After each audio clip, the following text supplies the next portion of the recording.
So we're here today by Manchester. I've got with me some very bright, intelligent young people who have set up a company called UniTaskr. It's about a workforce of students. So yeah, we've got them right here, right now. So if you can just introduce yourself, guys, that would be great. Sure, I'll go first. I'm Oliver Jacobs, and I'm a 23-year-old from London. I studied architecture up in Nottingham, and that's when we started this company about 5 years ago. So I'm Joseph Black, also 23 years old. So prior to going to university and starting UniTaskr, I worked as a safari ranger in South Africa.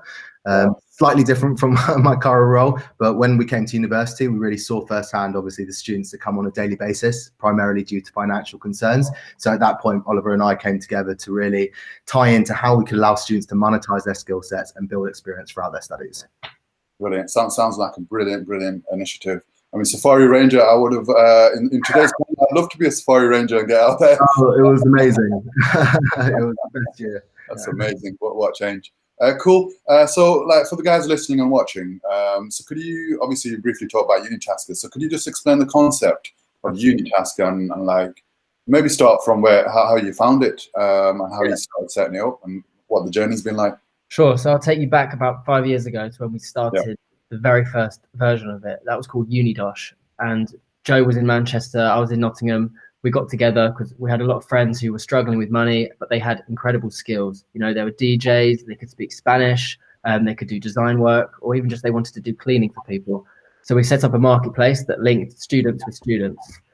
Students were putting up their services every day, thousands of services, but there was a key flaw there. Students weren't buying each other. And so we kind of took it back to the drawing board and thought, right, let's open this up to anyone, businesses and public members who can post tasks for students. I guess at that point we had built up a workforce of students that obviously, as Ollie said, very hungry for work. You know, they were very eager to accept jobs and, you know, accept tasks when they came about, but they didn't want to spend the money. So that's kind of, at that point we had 5,000 students, and it was how could we, you know, mobilize this workforce? How could we give them the workload that they needed to not only build that experience, but to actually generate an income throughout their studies? And that led on to the birth of UniTaskr. So we essentially spent a year out redeveloping, rebuilding the platform. We like to think of the UniTaskr days as almost our market research phase. You know, we really got to learn in quite detailed depth what services students could provide and to provide to a high quality.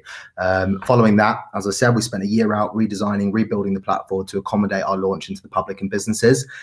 We later launched UniTaskr September 2019, and since have seen a fantastic response. You know, we have thousands of public and business members tasking our students on a daily basis now, which is fantastic. Yeah. And is the UniTaskr service, is it nationwide? Is it like, what area does it cover? Indeed. So yeah, we kind of launched in Manchester, but now over the last few months we've gone and opened up in other cities. And actually a lot of the services have kind of gone from home services like cleaning, gardening, to remote jobs where it's design, blogging, influencer marketing, which means the students can be anywhere in the UK, anywhere in the world even. And so we've been able to market the demand side to anywhere in the UK. Absolutely.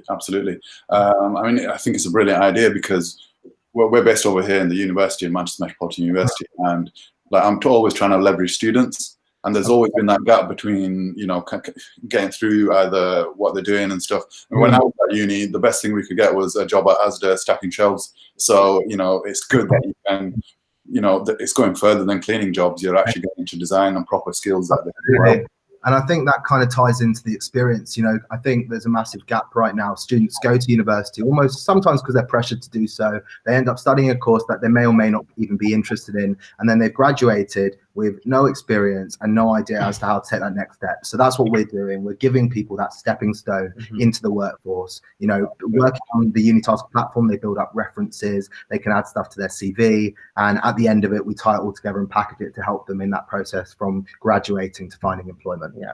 Once the student actually leaves university, you know, they've got a collection of their previous work that they've done on the app with how much money they've earned, all their 5-star reviews, and it's built up this incredible CV for them that they can take to an employer. Cool. And how does the platform work then? So is it a website or is it an app? Is it how do people connect on there? So it's an iOS, Android, and also you can access it on your laptop. And it's very simple. Upon kind of meeting our landing page, as it were, you can either sign up as a student or a public or business member. Signing up is very simple, takes less than a minute. Once you're in the platform, from a buyer's perspective, they're presented with a list of categories where they can select a category, fill out a short task form, and then that's fired out and connected with local students who are fitting for the task, essentially. Students can make bids on the work. But you can't see other students' bids. We're not trying to lower the price down. We want students to be able to see that other students are also engaging on the tasks. Yeah. Brilliant, brilliant. And so obviously you've done quite well to get up to here. So what's the roadmap for the next 2, 3, 4 years? What are your plans? What is it you want to do?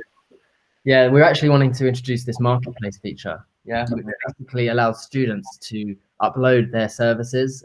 So, for example, I would upload myself as a logo designer, a website builder, anything really. And then public members and businesses can come along, and instead of posting a task, they can just find you directly and start talking to you and purchase you. Besides, so that's kind of a key area that we're focusing on. Besides that, as of October, we launched our marketing arm called Shout, where essentially we utilize key members of our workforce as an army of nano influencers to help companies looking to make a noise amongst the student demographic, which we're seeing some incredible results through. So that's a big focus for us as well. So, if you have over 500 followers as a student, on Instagram, you can literally start earning some cash from posting on your story. It's really taking off. Cool. I think that's a very interesting topic actually with nano influencers, because everyone's buying influencers and stuff. But I think the smaller, more niche influencers could be more powerful for brands. 100%. I think millennials, they're no longer looking up to these big influencers as people. They look at them as brands, and because of that, the ROI that brands receive when paying them just isn't as good as it used to be. But we trust our friends and family. If you were to post on your LinkedIn or your Facebook, your friends know you, they trust you, they're more likely to engage with what you have to say. And we home in on that and package it up in bulk, essentially. Yeah. That sounds brilliant. Sounds like a brilliant plan. It all seems on point to me. So I look forward to the execution of it. Yeah, I mean, it's live and trading. We're working with companies like Boots, Groupon, and big companies in the pipeline. Good stuff. Good stuff. So moving on to what's happening today. So obviously you're sat at home. I'm kind of sat at home. I've come into the office just to pick stuff up to go home and work and just got you guys. But a lot of people are working from home nowadays. There's a big coronavirus going on at the moment. I mean, firstly, how's it affecting you guys, first of all? And I guess you guys probably are okay working remotely with your network. Yeah, we work from home most of the week anyway. We have kind of a co-working space in London, but we're very used to this, so it's not too bad. Yeah, I mean, also the reason that we've been able to keep our team quite lean over the years is a lot of the tasks that we need doing, we subcontract through the platform. So, for example, social media management, design, blogging, and so on is all run through students on the app. So it's allowed us to keep very lean and keep, essentially working from home as well. All of our team can work from home. So it's good. No, that's really good to hear. Obviously, there's other businesses and people that aren't so fortunate. There's a lot of stuff going on at the moment. We as a company are trying to do whatever we can to help the business community and those around us. And obviously, I recently picked up a post on LinkedIn through another member on some of the initiatives you're doing in the community to help people at this difficult time. So could you tell us a little more about that and what you guys are up to? Sure. So as of last week, obviously, amongst all the news, we've been looking into various different ways that we could mobilize our workforce to connect those most vulnerable with the things that they need throughout these difficult times. The solution we came to was a non-profit initiative that we've launched called #TaskForHelp. Now, this will allow members of the public to post delivery tasks, dog walking tasks, pretty much any errand that they need doing, they can post on the platform, and that will automatically be connected with local students in the community who, can pick up on it and help straight away. Posting a task is very simple. They literally can list exactly what they need done, when they need it, and where they need it, and that gets fired out. Yeah, and safety is obviously really important. So students understand that when they're doing a drop-off, they put the items on the doorstep, they knock on the door or message them through the app, and then they take a few steps back and wait for the person to open the door. It's been really positive. Since we launched the initiative a few days ago, we're already seeing thousands of students across the UK signing up, putting their hand forward saying, I'm here, I'm ready to help. I think obviously there are a lot of students that are leaving campus, they're going back home, and besides the boredom of not knowing what to do with themselves, they're really keen to help out. So the way in which it works with pricing, because obviously we want to make it's non-profit for us. We don't take any cut whatsoever. The students can make a bid, you know, on the delivery fee if they don't have to go far, for example. So for example, we had someone earlier today that wanted to actually make a delivery from Essex all the way to Wembley, which is quite a distance. So obviously for them, they wanted to charge a small delivery fee of £5, but you know, very, very reasonable. Yeah, absolutely. No, I think that's a really brilliant idea. At the end of the day, it's the most vulnerable we should be looking after right now, and the young students should be helping the elderly. It might bring back a more traditional culture to this country where when I was growing up, or even before me, there was a huge culture of looking after your parents and looking after the elders, and you know, and stuff. And I think, you know, it could be a good cultural movement for the younger generation. 100%. Yeah, I think so. Reconnect back to the elderly, because I've seen you know, stuff going on where people visit the elderly and they're asking them for advice to the younger self, and that kind of stuff has gone viral in elderly homes and stuff. And it's good because it's reconnecting elderly people back to the community, and they are important. Absolutely, and we're looking at, you know, other ways that we can further, you know, amplify this service. So one of the things that comes to mind is loneliness. As people, you know, maybe there's elderly people on their own in isolation. We're looking at potential ways of connecting students who just want to have a chat with someone. You know, if it's an elderly person who's on their own and they just want to speak to someone, communicate with someone on a more personal level, we're looking at how we can kind of orchestrate that. Absolutely, I think that's a brilliant idea as well. It seems really good that you guys are doing this, and it's quite refreshing to see entrepreneurs thinking about this kind of stuff, because even in today's climate, people are still trying to make money and seal the deal, so to speak. And you know, it's not all about money. You know, if you want to be a good, responsible entrepreneur, which is what we need more of, I think you guys are on the right line with this kind of stuff. So happy to promote it, happy to support it. Okay.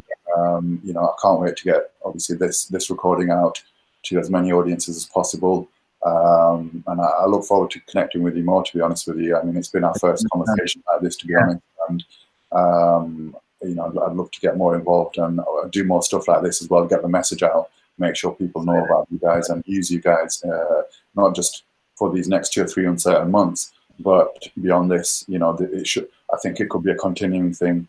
Thank you. I think it's important when we have, you know, an army of thousands of people. So when things like this happen, it's kind of a no-brainer not to put them to a good use. Yeah. Not to mention with the current, you know, situation that they are, you know, lower risk. So it makes it really suitable. Yeah, it makes a lot of sense.